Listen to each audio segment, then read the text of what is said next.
Salut, salut, j'espère que tu vas très bien. La saison Scorpion démarre et comme à chaque saison solaire, moi j'aime étudier parmi tant d'autres choses les quatre phases du cycle lunaire de la saison. J'aime faire l'analyse astrologique des signatures que je trouve dans les thèmes, regarder le cycle métonique auquel appartiennent chacune de ces phases, hein, parce que là, on voit un petit cycle lunaire sur un mois, mais chacune de ces phases est reliée à une histoire plus longue quand on utilise le cycle métonique lunaire. Je fais ensuite quelques notes d'interprétation pour ce GPS lunaire, comme moi je l'appelle, parce que de tout le contenu que je fais à chaque début de saison, celui-ci pour moi est celui qui sert à guider, à accompagner, à orienter, à se positionner aussi intérieurement. Et donc, du coup, voilà, quand j'ai terminé de faire l'analyse de tout ce que je t'ai expliqué ici, ben, je peux dégager un intitulé qui résume les énergies disponibles pour chacune des phases. Et une fois que j'ai étudié les quatre phases, je dégage également le fil rouge narratif du, hum, du cycle de la saison. Ici, on est en saison Scorpion, donc j'ai appelé ce cycle lunaire donner corps à la transformation. Et je suis ici aujourd'hui devant mon micro pour t'expliquer tout ça et que toi, tu comprennes pourquoi j'ai choisi ces phrases, ces intitulés, et que ça te serve pour t'accompagner, que ça te serve pour te guider, que ça te serve pour t'orienter et te positionner intérieurement. Donc bon, avant d'aborder chacune des phases, je vais, comme c'est toujours le cas, commencer par évoquer que cette saison Scorpion 2025 est une saison, enfin cette saison Scorpion tout court, hein, pas uniquement celle en 2025, mais la saison Scorpion est une saison de modalité fixe et que son cycle lunaire, comme tu peux voir à l'écran, se fait dans les signes de modalité fixe. Taureau, Lion, Scorpion, Verseau. Ce qui colore toute la dynamique émotionnelle du mois. Cette énergie de consolidation, de résistance aussi, hein, il faut le dire, et d'incarnation durable fait partie de la dynamique émotionnelle du mois. Dans la roue zodiacale, les signes fixes correspondent à la partie la plus stable parce que le milieu de chaque saison. Ce n'est pas des signes qui initient, comme les cardinaux par exemple, ni changent, adaptent ou évoluent comme les signes mutables. C'est des signes dont la vocation est de préserver, de consolider et d'approfondir. C'est une énergie centripète, elle attire vers l'intérieur, elle densifie, elle intensifie, elle solidifie. Elle agit comme un socle. Elle tient, elle garde et elle cultive et retient avec beaucoup de fixité, j'ai envie de dire.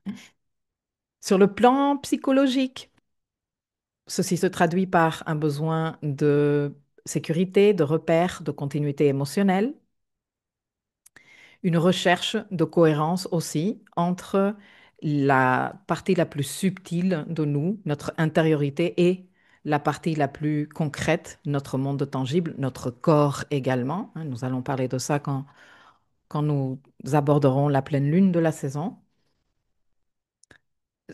Il y a également une difficulté à lâcher prise, même s'il y a ce côté d'endurance et de fiabilité, et le risque toujours de rigidité, d'entêtement, de ressassement également, parce que ça fait partie de l'énergie, hein.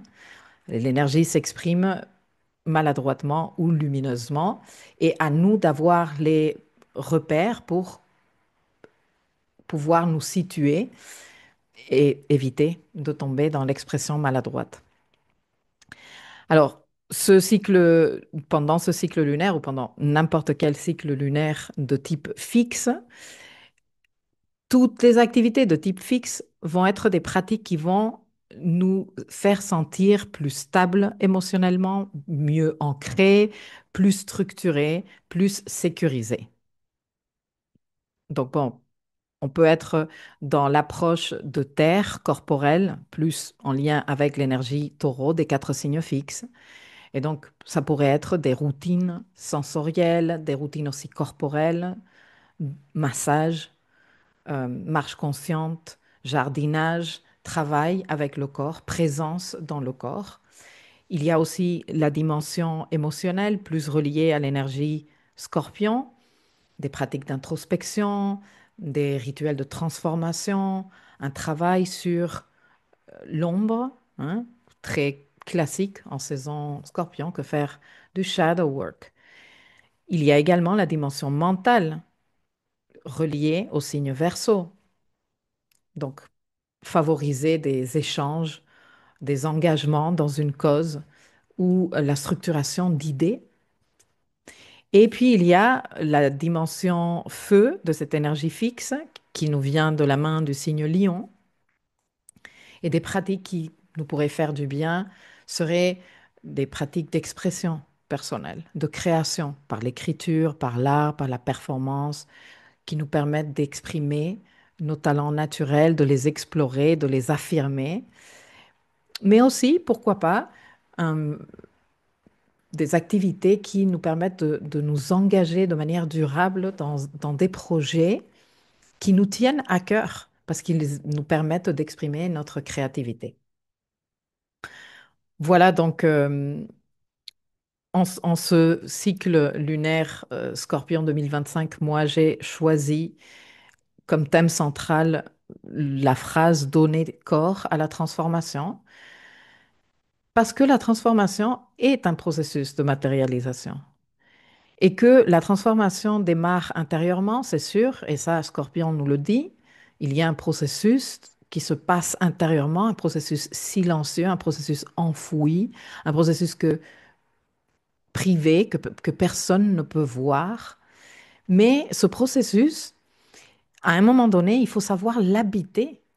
Il faut savoir incarner qui nous sommes devenus suite à notre transformation intérieure. Il faut savoir aussi incarner qui nous sommes en train de devenir avec ces transformations intérieures. Donc c'est pour ça que j'ai appelé ce cycle Donner corps à la transformation.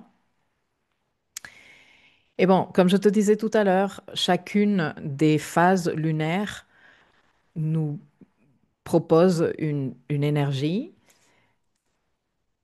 On peut faire un petit rappel des quatre lunaisons du cycle. Donc la nouvelle lune est un moment de semence, d'intériorité, de intention, d'engagement. Ce n'est pas un moment de matérialisation. Ce n'est même pas un moment de prise d'initiative active. C'est un moment de semer dans le noir et d'accepter que ce que nous sommes en train de semer va prendre un temps pour germer. Le premier quartier est une phase de prise d'initiative active. Agir dans la matière pour donner forme à l'intention de nouvelle lune. La pleine lune est un moment de observer ce qui se manifeste, de prendre conscience pour pouvoir assumer, célébrer ou alors ajuster et décider autrement. Parce que nous sommes à la moitié du cycle lunaire et que nous avons une autre moitié pour, en fonction des résultats et de nos ajustements, arriver à faire autrement.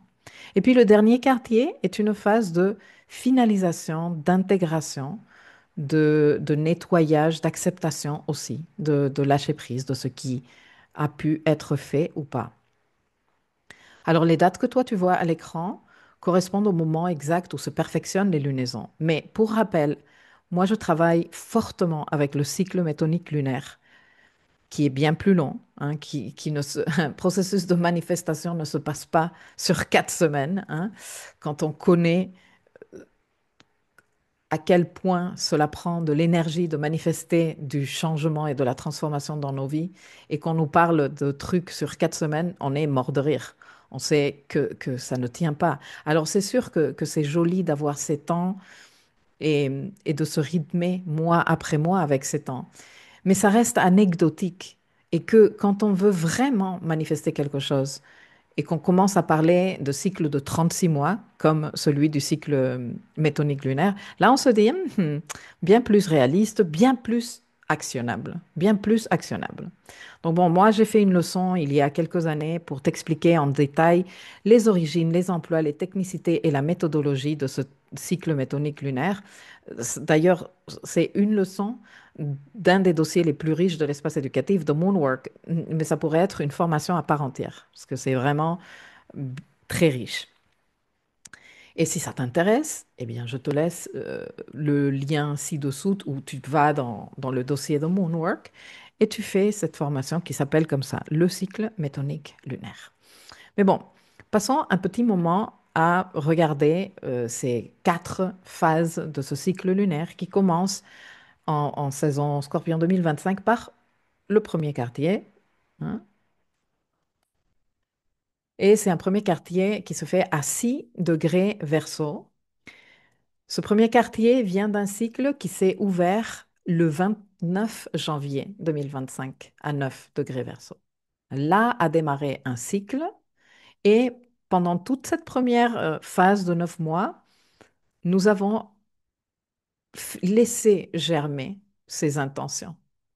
Maintenant, nous arrivons à ce point du cycle où nous sommes invités à prendre action. Et ici, l'invitation est prendre action de manière innovante, prendre action de manière intelligente, prendre action de manière lucide et en considérant le collectif, avec une certaine conscience collective. Alors, qu'est-ce que ça veut dire un peu plus en détail? Nous allons le voir par la suite avec les capsules individuelles que je vais dédier à chacune des lunaisons. Mais pour l'instant, on est en train de développer un regard plus ou moins large sur la totalité de ce cycle. Ensuite, nous avons la pleine lune à 13 degrés taureau qui se fait le 5 novembre. Cette pleine lune est le point culminant d'un cycle qui s'est ouvert en mai 2024 à 18 degrés taureau et dont le premier quartier, dans la phase premier quartier, a démarré début février 2025 et nous a emmenés jusqu'ici. Donc là, nous sommes dans la phase de révélation, de résultats et de clarté, là où ça n'était pas clair. Et en fonction de ces clartés, nous allons pouvoir prendre des décisions ou alors célébrer le chemin parcouru et les résultats que nous sommes en train d'obtenir, de dire, je suis bien fier de ce que j'ai réussi à faire dans le secteur taureau de ma roue au cours des 18 derniers mois. Nous avons ensuite, et là je vais passer un tout petit moment, je vais d'ailleurs même te montrer tout de suite certains thèmes parce que franchement ce dernier quartier est fascinant. Donc le 12 novembre, à 5h28, heure universelle, se perfectionne le dernier quartier à 20 degrés, Lion.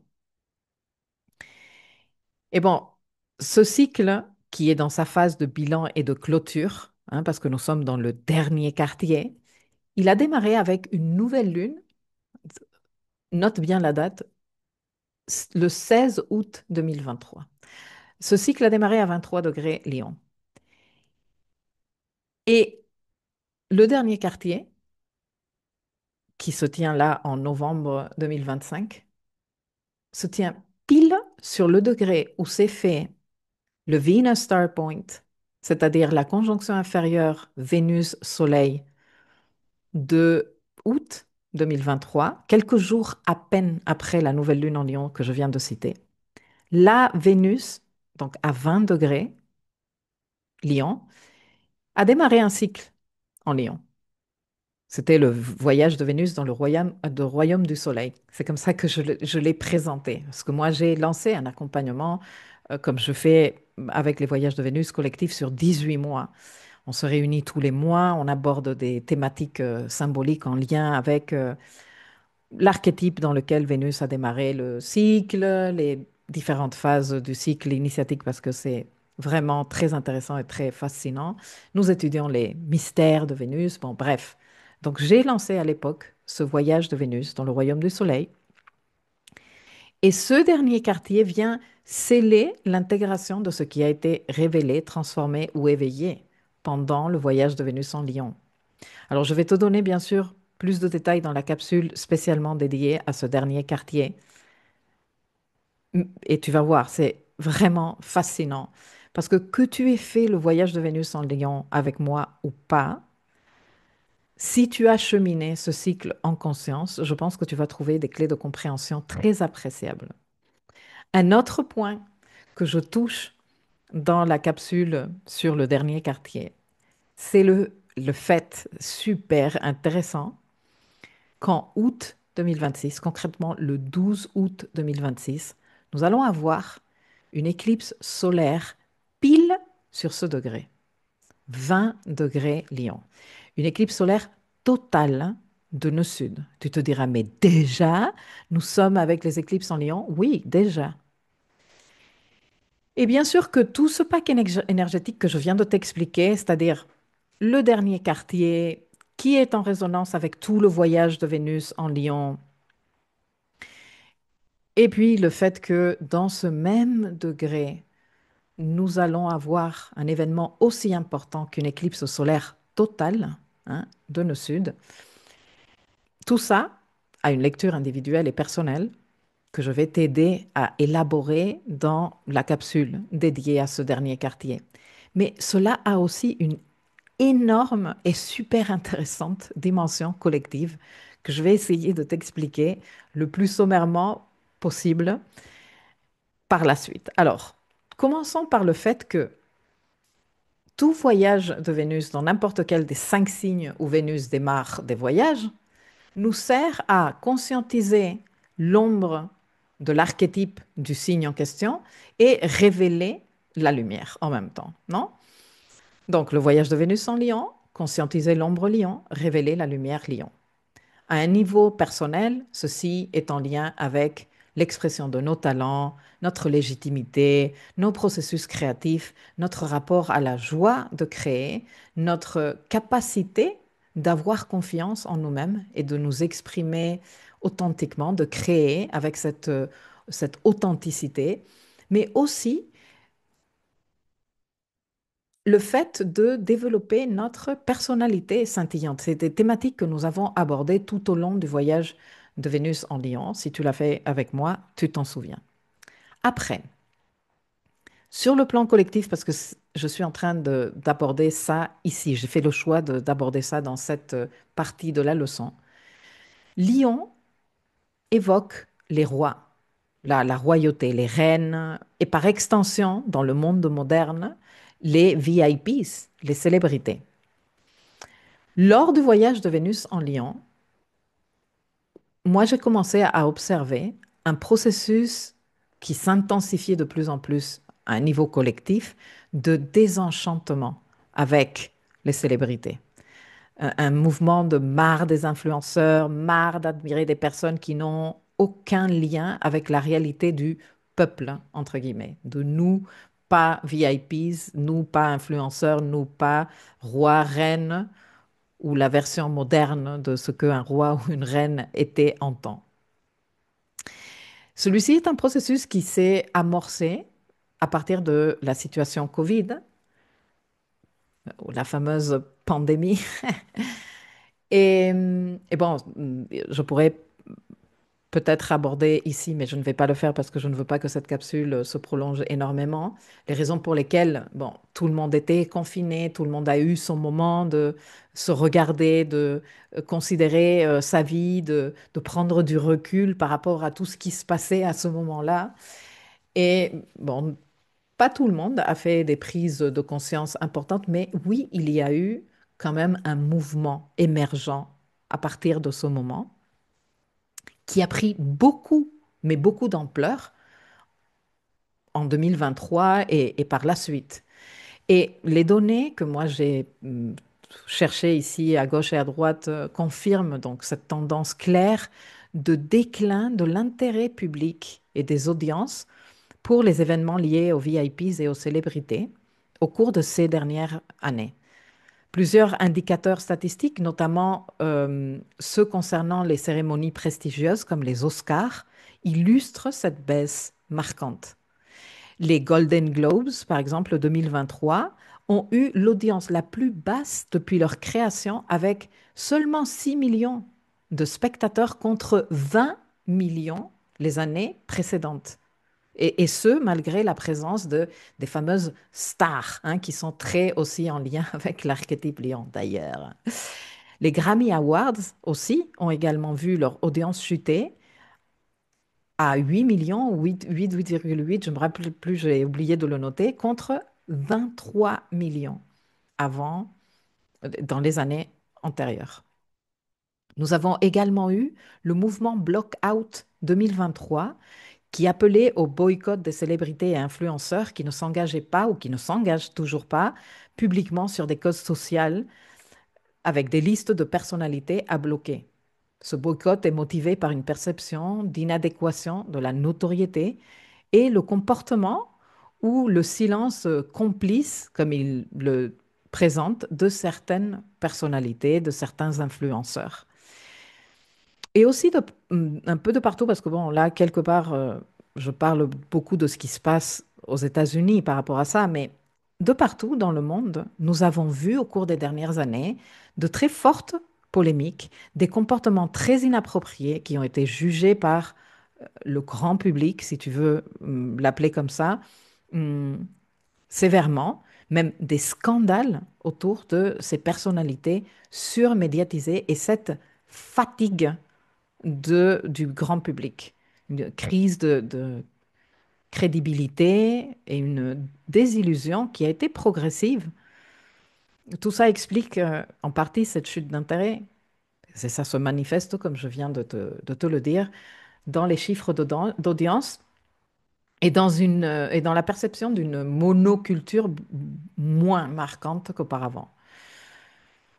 Donc bon, à mon avis, et si tu me demandes, cette tendance découle d'une réelle évolution où le public est de plus en plus conscient, de plus en plus éduqué, de plus en plus empowered et se montre bien sûr beaucoup plus critique, beaucoup moins indulgent envers des situations de ces figures publiques qui pouvaient être prises beaucoup plus à la légère il y a quelques années ou qui auraient pu être justifiées plus naturellement et qui ne le sont plus parce qu'elles sont jugées déconnectées de la réalité ou problématiques sur le plan éthique, par exemple, non? Ou le plan sociétal.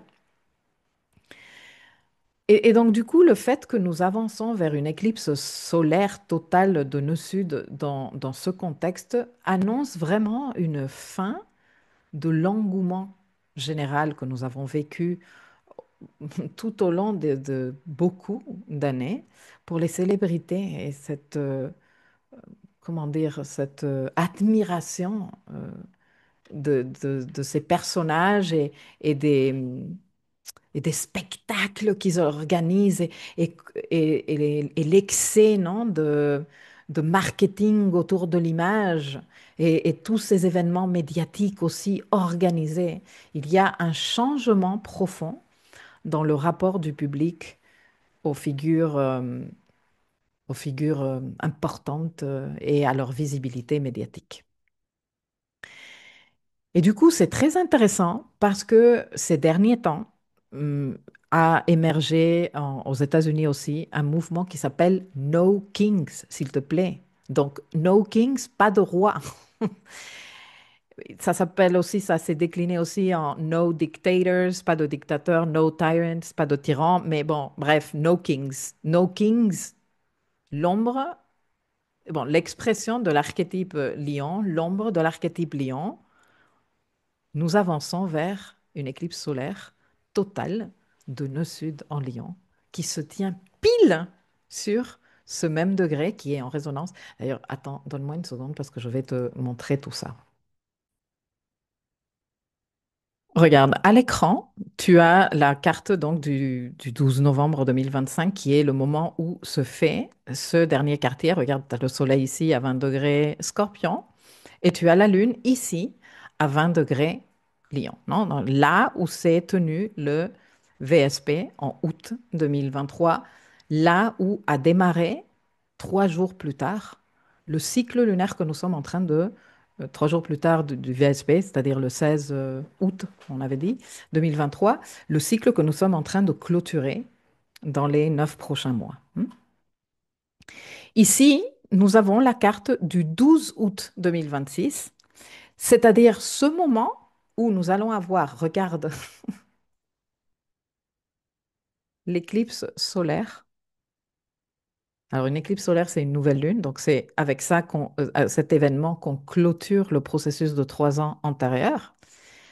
Donc, c'est une façon comme de... C'est la suite, non? Et la suite de ce processus qui a démarré en août 2023, c'est une éclipse solaire totale, alors que le cycle antérieur avait démarré avec une nouvelle lune, quasiment au même endroit et dans les mêmes degrés, où Vénus a démarré un cycle évolutif de 18 mois autour des thématiques de l'ombre et de la lumière Lion. Et nous arrivons ici et éclipse solaire totale de nœud sud en Lion. C'est incroyable, non? Donc bon, dans ce contexte, je suis en train de regarder les thèmes et je dis, waouh, mais c'est super intéressant, c'est fascinant, non? Et nous avons ce mouvement No Kings, qui donc est une série de manifestations aux États-Unis contre, en principe, les politiques de l'administration Trump. On va en parler un tout petit peu tout à l'heure. Enfin, je termine juste de te donner les dates. La première manifestation a eu lieu le 14 juin 2025, ce qui veut dire que ce mouvement a commencé à se communiquer, à être communiquer publiquement dans les réseaux et tout ça fin mai, début juin, non? Et donc, on est en train de parler de énormément de millions de personnes rassemblées dans des milliers de rassemblements, non? Et moi, quand j'ai commencé à tirer ce fil, je me suis dit, mais qu'est-ce qui se passait en juin, de la fin mai, début juin 2025 à un niveau astrologique, hein? Qu'est-ce qui se passait? Eh bien, regarde, je vais te le montrer parce que j'ai le thème ici. Ça, c'est le thème du 1er juin 2025. Regarde ce que nous avons ici. Nous avons une conjonction, ça va aller. Mars, s'il te plaît, il est en train de circuler sur le degré. Il est en train d'activer et dynamiser ce degré 20 degrés Lion. Et non seulement ça, il est en train de faire conjonction à la Lune sur ce degré et en opposition à Pallas dans le signe du collectif, en Verseau. D'ailleurs, si tu suis le cycle de Mars avec le Soleil comme vu par l'astrologie chamanique que nous avons étudié en profondeur dans le dossier Mars, nous l'avions étudié lorsque j'étais proposé le dossier, le Training Mars Reset, mais ensuite j'ai mis à disposition ce document dans le dossier Mars du programme. Tu sais que Mars se trouvait, se trouve encore, hein, on va bientôt terminer cette phase de défi, mais à l'époque se trouvait en pleine phase de défi, et que ce 1er juin 2025, il a fait conjonction à la Lune à 21 degrés, degrés Lion. Là, on est quelques petites minutes avant la conjonction, et que dans ce défi, il est venu dynamiser les prises de conscience que le cycle de Vénus en Lion a déclenchées. Alors, je sais que les médias français, parce que j'ai quand même fait des recherches avant de venir te parler de tout ça, ont repris ce mouvement comme si vraiment il était devenu important en octobre, mais le mouvement démarre en mai-juin 2025. Les médias français aussi ont repris ce mouvement comme s'il était uniquement dirigé vers Trump. Et c'est sûr que dans les manifs aux États-Unis, on a pu voir des affiches comme Stop Trump ou Impeach Trump, et aussi des images de sa tête couronnée et barrée. Mais nous avons pu voir également énormément d'affiches qui disaient No more kings, plus de rois, no more billionaires, plus de millionnaires ou billionnaires ou je sais pas, comme milliardaires, hein, plus de milliardaires. D'autres affiches comme qui disent Kings fall, people rise, les rois tombent, le peuple se lève. Une autre affiche qui disait America has no kings, pardon, power belongs to the people. L'Amérique n'a pas de roi, le pouvoir appartient au peuple.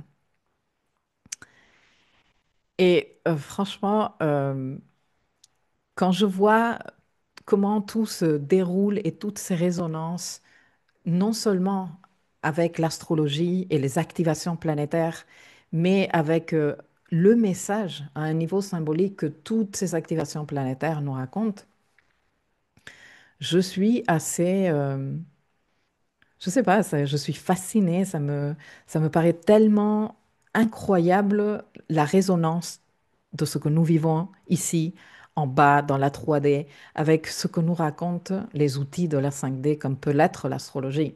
Hein, je suis sûre que d'autres disciplines qui étudient la 5D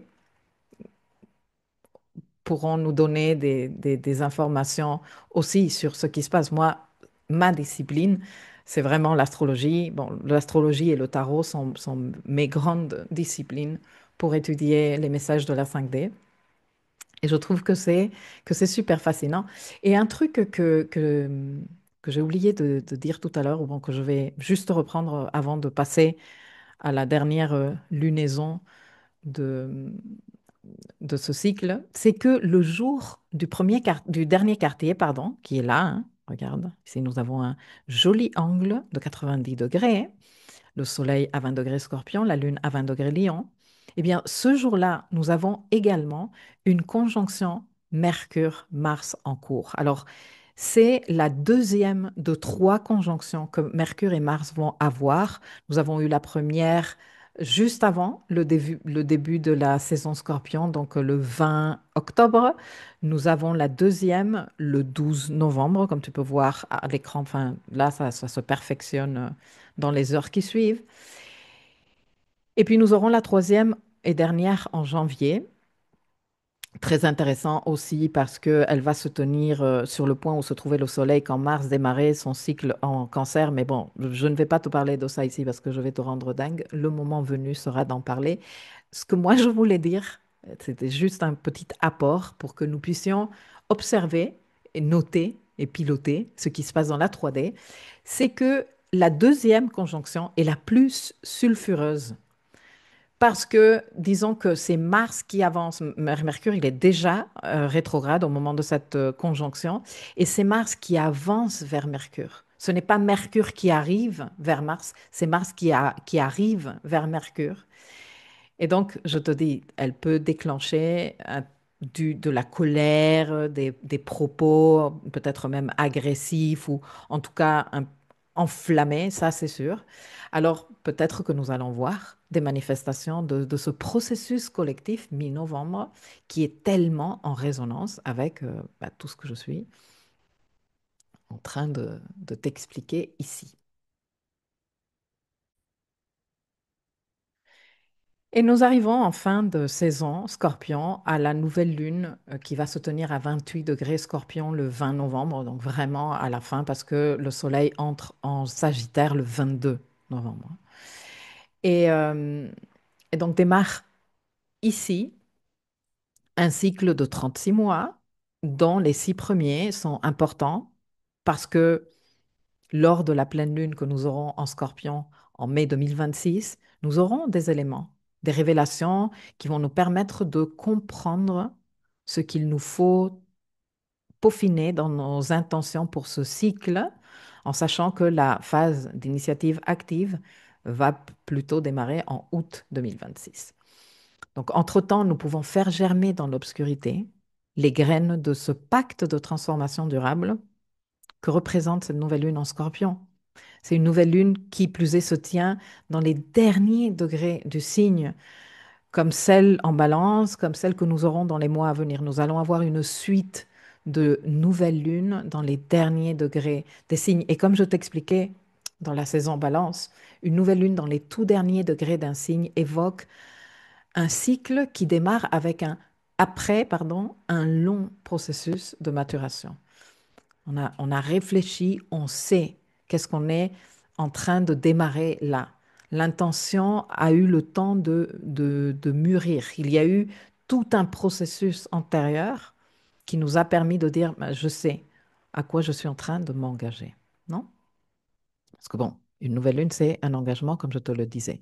Donc, que démarres-tu intentionnellement à 28 degrés Scorpion, dans cette maison Scorpion que tu as mûri dans tes réflexions, dans tes analyses longuement, qui t'a poussé à de fortes remises en question. Nous allons voir ça dans la deuxième partie de cette leçon parce que bon, c'est quand même une nouvelle lune qui se tient en opposition à Uranus, qui implique tout ce processus d'engagement de cette nouvelle lune implique aussi un travail important de l'ombre parce que Lilith, elle est conjointe à cette lunaison. C'est d'ailleurs une quadruple conjonction parce qu'il y a aussi Mercure conjoint à la nouvelle lune. On en parle plus en détail dans la capsule spécialement dédiée à cette lunaison.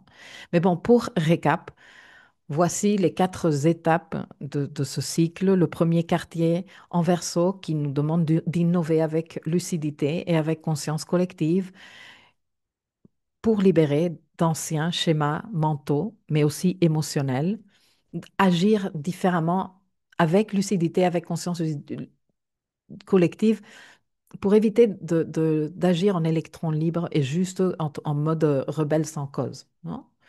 C'est vraiment une phase lunaire qui parle de révolution intérieure, de je me rebelle contre mes propres schémas, contre mes propres façons de faire. Et je fais, je prends des initiatives actives qui vont me permettre d'innover. Ensuite, nous avons la pleine lune à 13 degrés taureau, révéler dans la matière ce qui cherche à s'exprimer dans le subtil, le corps comme véhicule d'incarnation, le corps comme vaisseau pour accueillir, ce qui se concrétise au niveau de la matière, qui est la preuve d'un processus de manifestation invisible jusque-là. T'imagines? En Kabbalah, on parle que le subtil correspond au 99% et que le concret n'est que le 1% final de tout le processus. Combien de fois j'entends en consultation, mais ça prend beaucoup trop de temps, mais pourquoi j'arrive pas à matérialiser? Ben, pourquoi je me sens pas légitime alors que j'ai fait des formations? Et parce qu'il te faut encore terminer de mûrir que ce processus arrive à maturation. Et quand il sera arrivé à maturation, il va donner des résultats dans la matière. Mais il faut respecter ces processus et mettre aussi le corps, non? Le corps comme vaisseau pour accueillir, pour reprendre à nouveau la, une terminologie de la Kabbalah. Bon, le dernier quartier en Lion, qui est un moment pour intégrer le parcours de ce voyage de Vénus en Lion euh, et la guérison que cela a représenté pour chacun de nous. Récupérer aussi la lumière du cœur. Et moi, j'ai appelé cette lunaison resacraliser le désir d'être vu, reconnu, aimé, parce que ce désir a été tellement instrumentalisé. Il est devenu un argument de vente, une stratégie de marketing pour que tu ailles et tu crées tes comptes sur Instagram, sur les réseaux sociaux, pour que tu, tu te sentes dépossédé, non, de cette lumière qui est la tienne et de cette légitimité d'être vu et reconnu sans devoir faire tout un show ou tout un spectacle.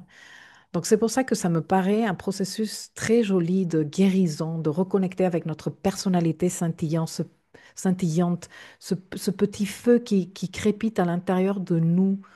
C'est pour ça que No Kings, parce que nous sommes tous aussi importants, nous sommes tous aussi légitimes d'être vus, reconnus et aimés, parce que nous sommes tous aussi rayonnants de lumière. Alors, stop au spectacle, stop au display éblouissant, stop à la fausse lumière, stop à ces cérémonies, non, que j'évoquais tout à l'heure, les Grammy Awards, où tu vois des personnes en train de porter des habits qui leur ont coûté euh, ce qui permettrait de nourrir une famille de 4 personnes pendant 6 mois. Tu vois, c'est à un moment donné, c'est ça qui n'est plus acceptable. Et le fait que nous soyons en train de nous détacher de ça, le fait que nous soyons en train de développer un esprit critique parle de ce processus de guérison de l'enfant lunaire. Parce qu'au final, quand nous sommes capables de dire non, mais pourquoi je vais me sentir plus petit? Pourquoi je vais me sentir ébloui? Pourquoi je vais être en admiration comme si j'avais 3 ans devant je ne sais qui? Non, moi aussi, j'ai une valeur. Moi aussi, j'ai des talents. Moi aussi, je suis important. Moi aussi, je suis légitime. Moi aussi, je mérite d'être vu et reconnu. Principalement par nous-mêmes, hein. C'est des thématiques que nous avons abordées aussi dernièrement dans le voyage de Vénus en Bélier, parce que la thématique de la visibilité était très d'actualité ces derniers temps. Mais bon, voilà. Et pour terminer, la nouvelle lune en Scorpion, signer un pacte de transformation durable suite à un processus réfléchi, mûri, et qui va être aussi profond et intense. Voilà, voilà. Dans la deuxième partie de cette leçon, je vais te présenter les lunaisons et le décryptage, bien astro in real life, comme d'habitude, pour que ce GPS émotionnel puisse t'accompagner au fil du mois, pour que tu puisses revenir dessus aussi quand tu fais tes recherches astrobiographiques. J'espère que cette information t'a été d'utilité et je te dis à très vite pour une prochaine capsule.